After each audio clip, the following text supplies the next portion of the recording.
We then fly south down the western part of Turkey to Izmir.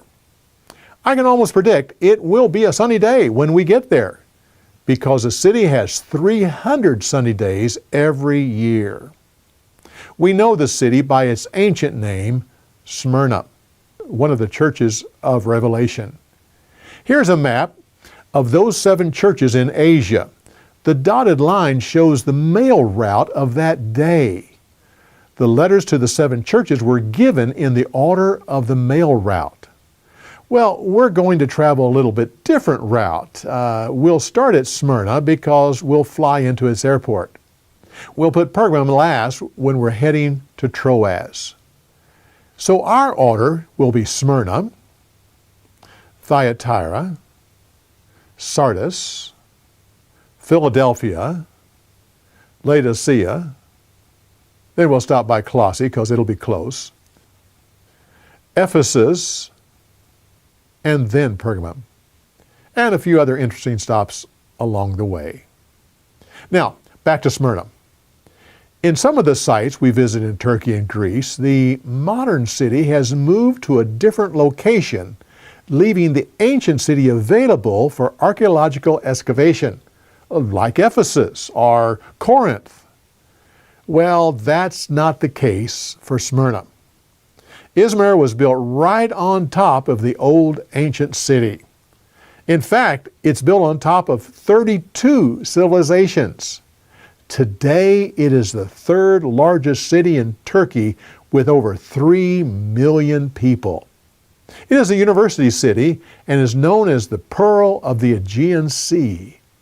Almost half the population is under the age of 30.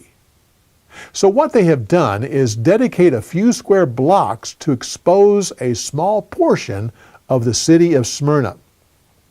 The name Smyrna refers to their main commodity, myrrh. They hold the exclusive right of its import and export. The myrrh from the birth and death of Jesus probably came from Smyrna. Aristotle said that Smyrna was founded 3 times.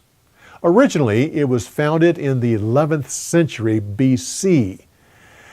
But then in the 600 BC, a Lydian king came and just destroyed it, leaving only a tiny little village.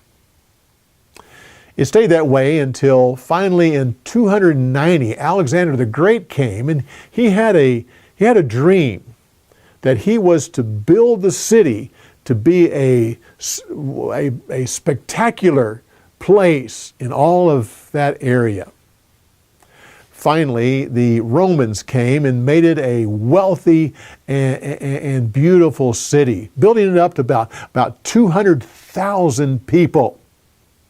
It is known for its beautiful flowers and its almost tropical climate. It was called the glory of Asia.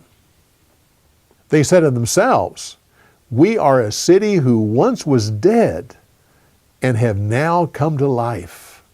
We are the city of resurrecting.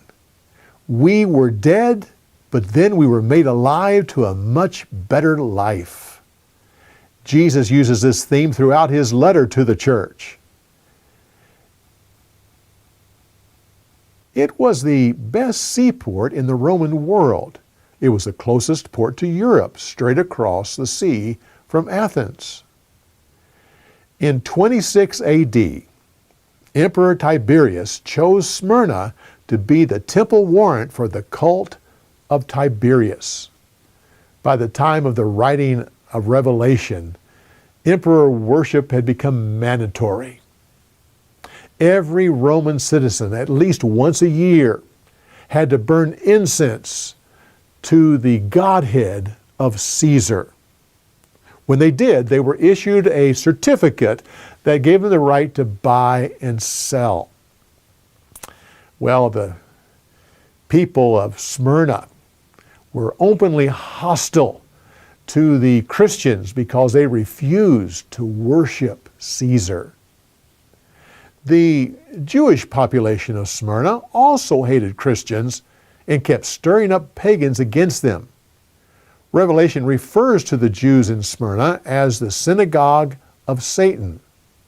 Christians were charged as several things. They were charged as cannibals because of the Lord's Supper, eating the body of Jesus and drinking his blood. They were known as atheists because they didn't believe in the many gods.